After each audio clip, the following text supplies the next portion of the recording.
Well, hello, welcome to the channel. My name's Johnny, and you're watching Hillbilly Modeling. So this is going to be part 2 of our Bell OH-13 Sioux helicopter by Italeri, and this is in 1/48 scale. Last video, we did our engine up here, and kind of got a little introduction there into fit issues. So I think in this video we're going to concentrate on the bubble area. It's our cockpit area, but it's the fuselage. Makes sense? Because it's a little doghouse kind of thing with a great big clear bubble on it there. So we need to make sure that those clear parts actually meet and match with the rest of it, because that's a really big feature on this helicopter. So if that big windscreen is terribly offset and has a bad fit, our helicopter's not going to look good. So let's go ahead and jump down to the bench here and see what we got. All right, so let's go ahead and take a look at our instructions again. Now, we did steps 1 and 2. We got our engine all built up, and that's looking good for us. So we're just going to flip through here, and we're going to go to step 6. So we're skipping ahead. So here's what I see happening. We have to build up our cockpit area here before we can install our cockpit, but we have a back plate that needs to go on, and then a floor pan that needs to go on to the bottom of our cockpit area. I can foresee this as being a fit issue. And if that doesn't fit right, then our canopy / windscreen, that big bulbous clear part, that's not going to fit good. And we really need that to fit nicely so that our helicopter looks right. So here are the pieces that we're going to be using. We only have 4 pieces here to worry about at the moment. So we need to check these fits. Now we're going to start off with our back plate. And you can see it has some structure on the back for the rest of the airframe that's going to go on back there. And it doesn't really sit, and it really does need to sit down flush on the very bottom. But it doesn't actually fit the hole correctly. So I'm just going to take a pencil, and I'm going to mark it where it seems to be standing off from actually fitting down close there. And that's going to give us an indication of where we actually need to remove a little bit of plastic. So next thing, we do have this large gap, and as you can see, there is a space there. So we'll deal with that in a minute. We need to fix that little bottom corner first, though. So the next thing I want to check is going to be this little floor pan piece here. So it does have these interlocking tabs, which is nice, I guess. But we do have a little ledge there. And this floor pan is supposed to be all one piece here across the bottom. And it doesn't really fit good there. And then also we're going to have our canopy. So we're just kind of trying to get an idea of how everything is supposed to go together here, and possibly what we're going to have to do to try to fix all this. So if I can get this oriented correctly, and it doesn't really fit all that well. So yeah, I kind of expected that.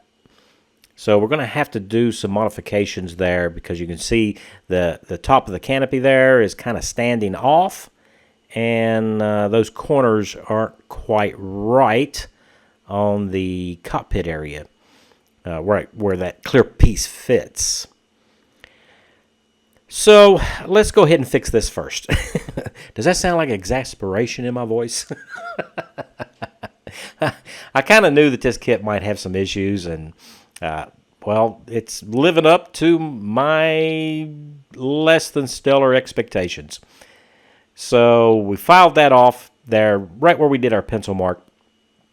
And it now seats, but we do have a gap at the very top, and a large space there, which allows that piece to move around. So I have a little bit of plastic card here that I'm kind of looking at, and I really need to know what the width is right here, because we do have an indication there of how wide it is, and it looks like it's 1 millimeter. So I think I'm going to insert some 1 millimeter strips there. Yeah, so we'll have to do that, but I do need to know how long those strips are going to have to be. So we'll go ahead and stick the back in.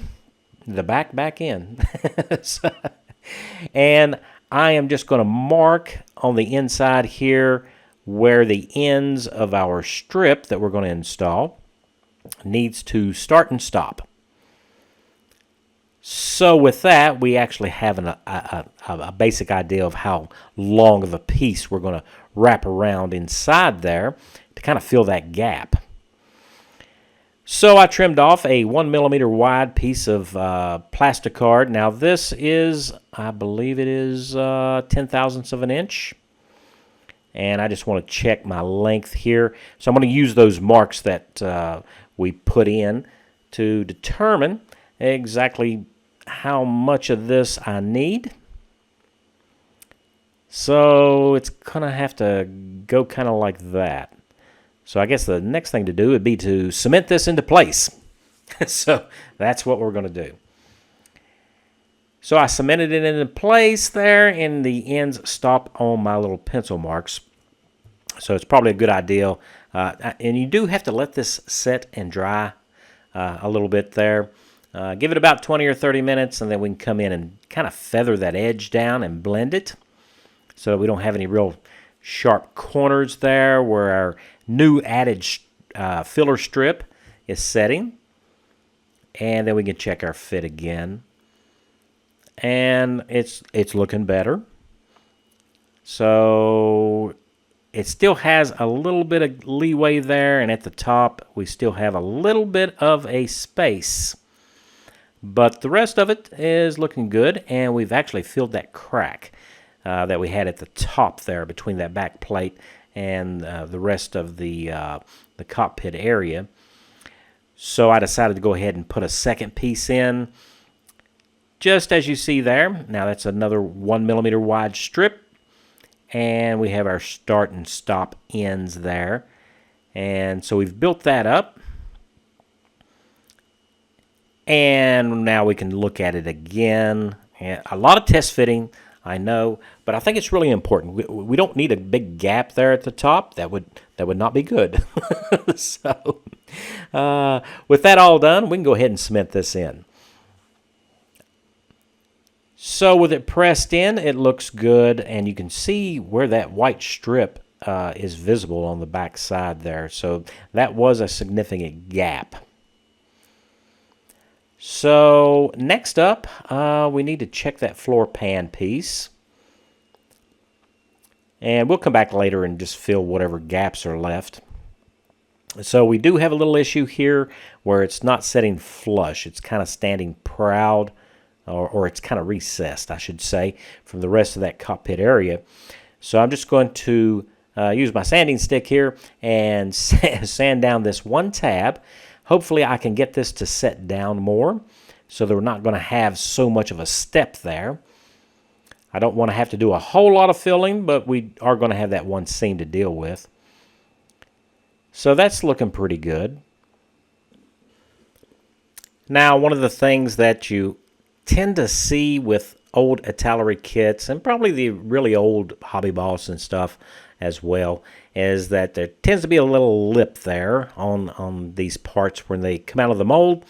So we're going to go ahead and straighten that up just a little bit.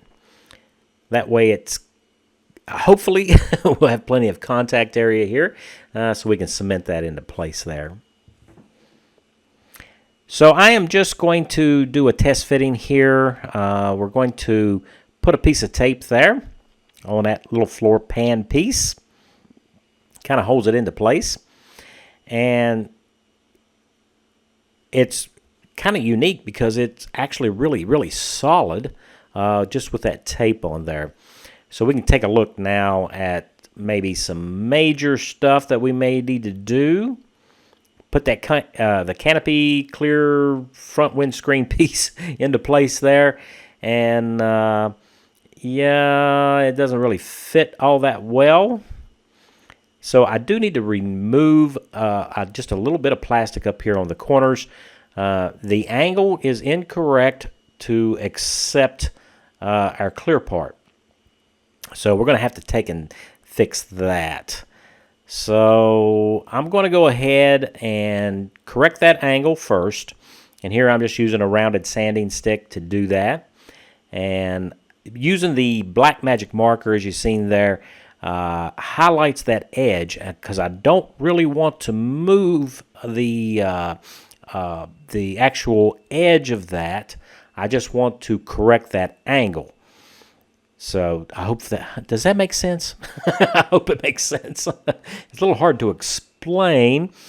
So if we just correct the angle and sand up to our black line, which is right on the edge there, we're not removing anything on the exterior there.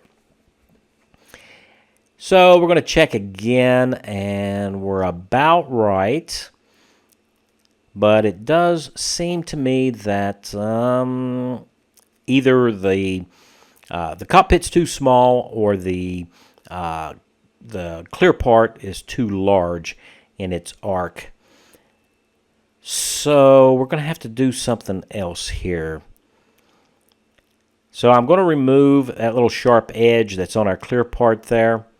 And that's all we're doing, is just removing that sharp edge to try to get a better fit. So that's starting to work for us. We're getting closer. But I am still kind of worried about the overhang, because yes, it does fit, but it kind of stands proud at the top, or if you shift it down, it stands proud at the bottom. So we're going to have to do something here. So I think the best thing to do is we need to go ahead and attach this floor pan and get that nice and solid for us, so that we can make some real decisions. So let's go ahead and just cement that into place. Now, I have not removed that masking tape. And that's Tamiya masking tape that I use to affix it and hold it into place there. But don't worry, it's going to be fine.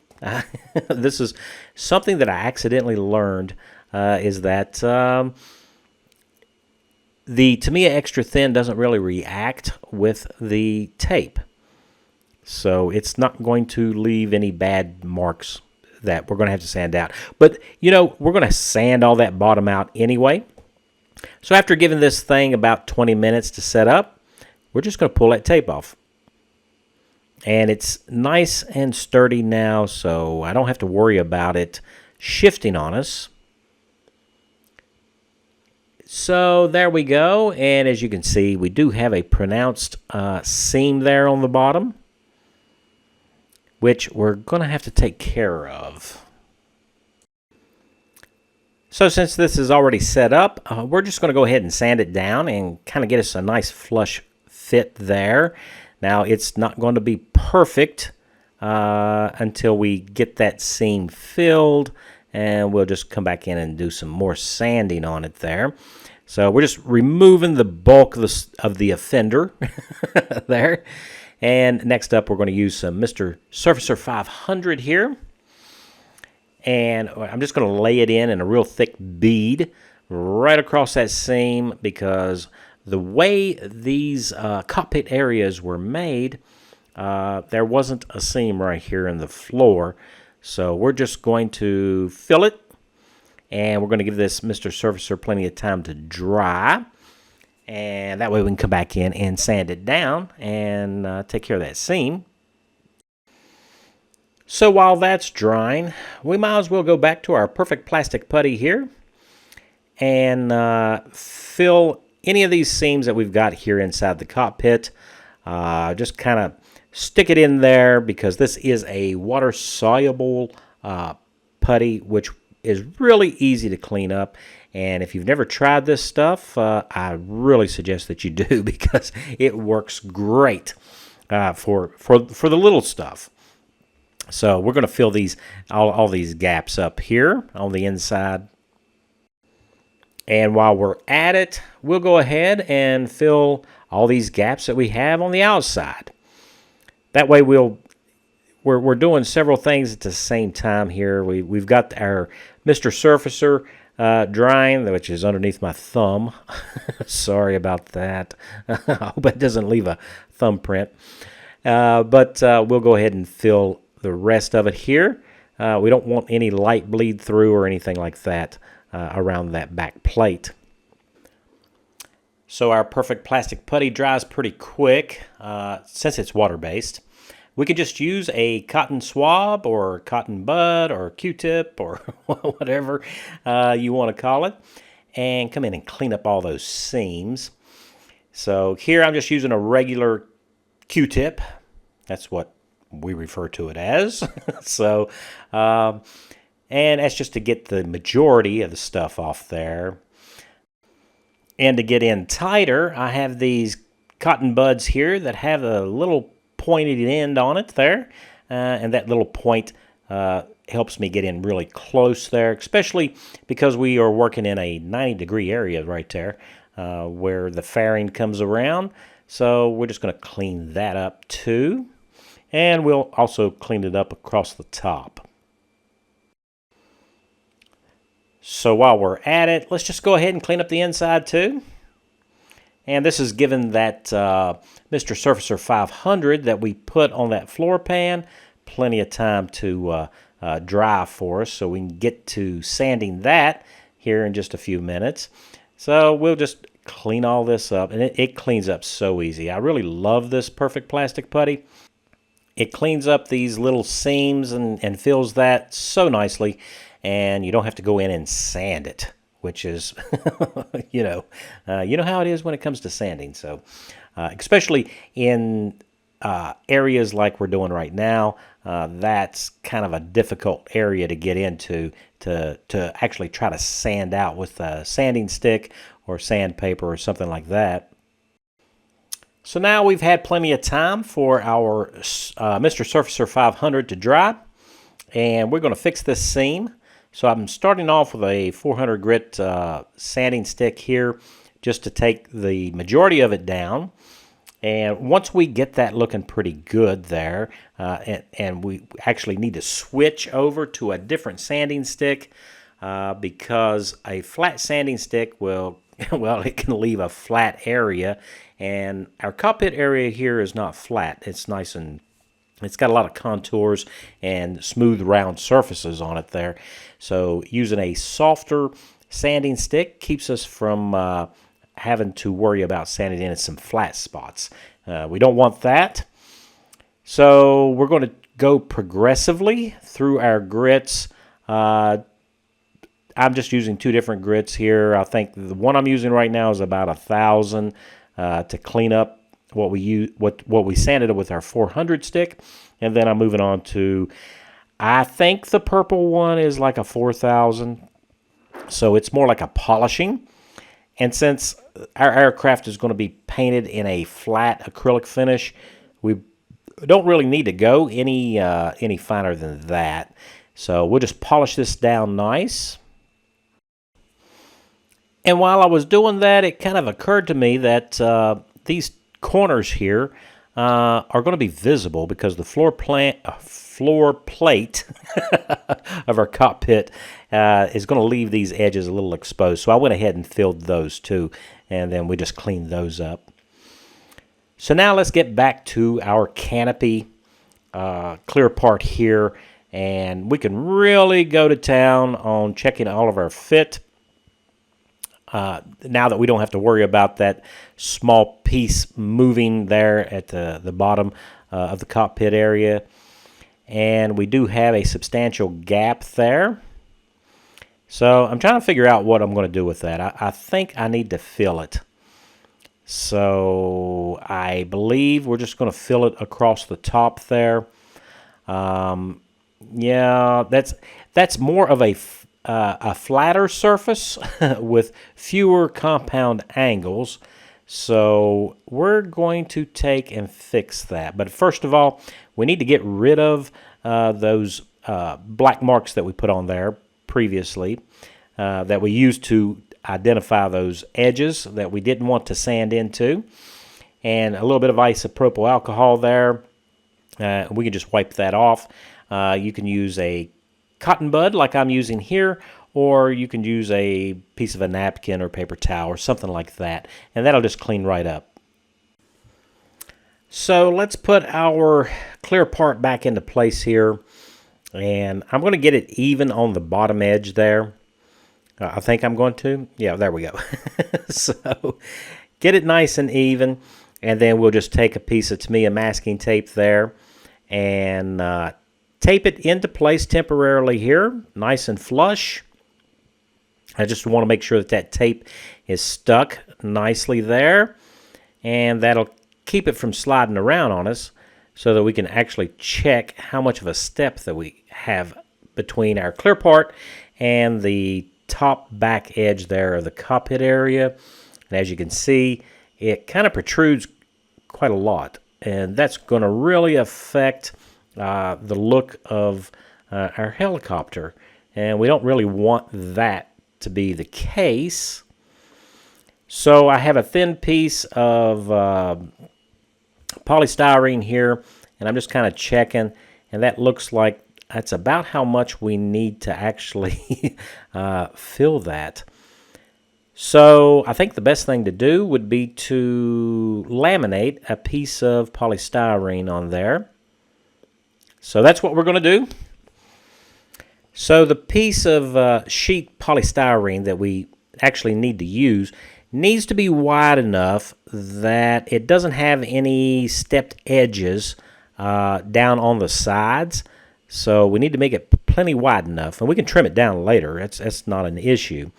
So if you're wondering exactly what size I'm using, it is 0.26, or yeah, 26 maybe, 27 millimeters, something like that, 0.26 millimeters, which if we flip it over to standard, what do you call that?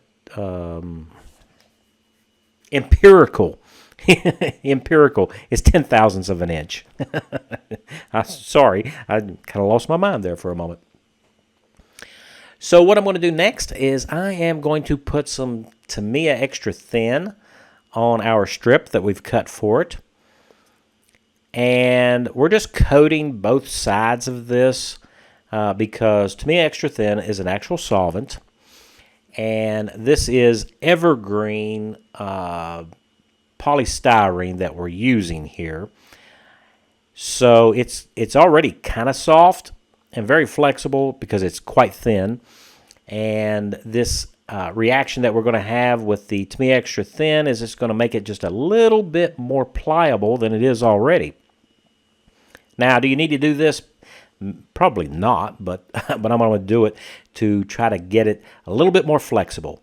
So we just need to wait until all that sets off and it's dry to the surface there. And now we can go ahead and install it. So I'm just going to press it down into place there, and I'm going to hold it tight with my fingers, just like so. And we're going to use the Tamiya extra thin there and run us a little bead there around it. And hopefully we don't glue our fingers to the side of our cockpit area there, because that's going to leave a fingerprint. I mean, we're going to sand and buff all this out, but we don't want to use so much cement that it runs everywhere. So I'm just using my finger to press it down there, and you can kind of see the edge, the imprint there start to come through a little bit, and that's okay. That just means that we've got plenty of contact area there because we're laminating this thin strip onto the top of our cockpit. That way we can help get rid of all that gap area. So I am going to put a little bit more on there. I want this to loop over the edge so that we have plenty to work with. So I'm just going to cement those down and kind of hold that into place. Luckily for me, I haven't cemented my fingers to it yet, so that's a good thing. So we really need to let this dry completely before we start messing with it. And we just want to make sure that we've got good contact all around that seam area there. And it looks good. We don't have any gaps, which is perfect. And it's form-fitted across the top.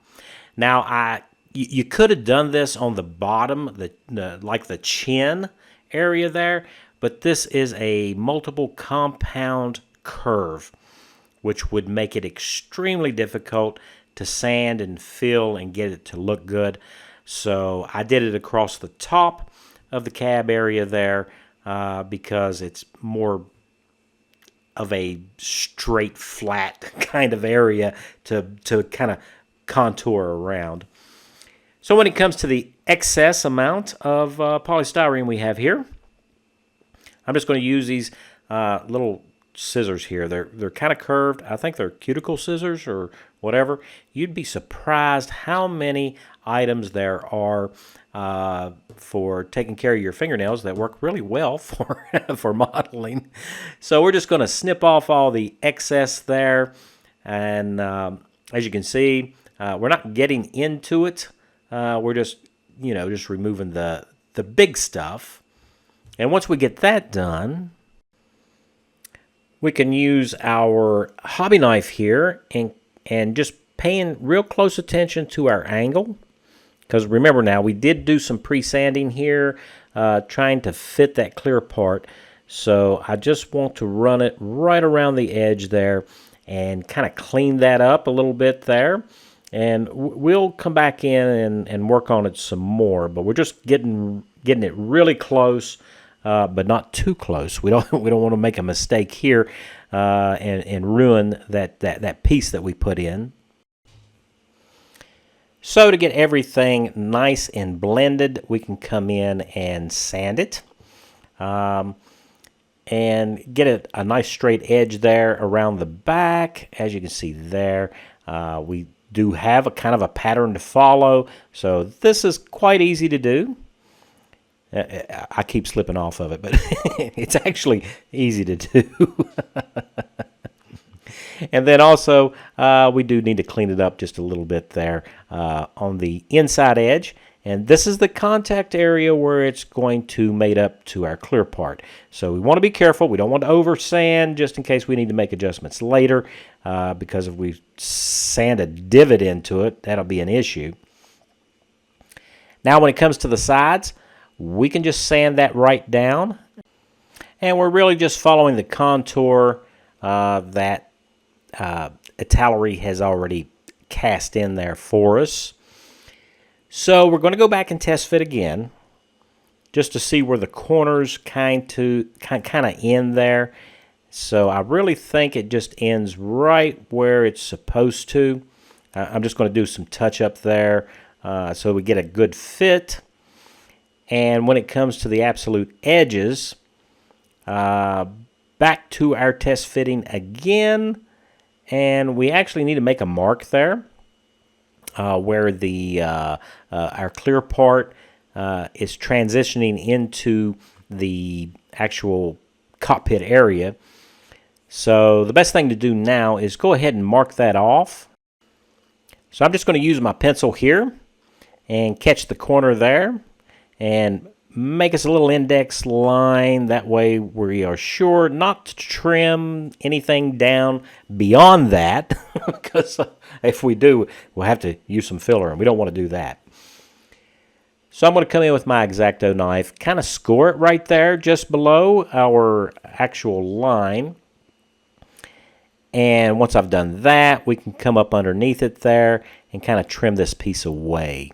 So this is all the excess that we're not going to need anymore. Yeah, it's a little, probably could have gone with a shorter piece, but that's okay. We'll just trim this stuff off. Now I'm not going into the gray plastic. I'm going to make sure that we preserve that as much as possible. And we're just going to carefully trim it up so that we can start sanding on it. So this white polystyrene that we've laminated across the top of our cockpit area here is a lot softer than the actual polystyrene that's in the kit. And that works to our advantage because it sands off really easy and really quickly.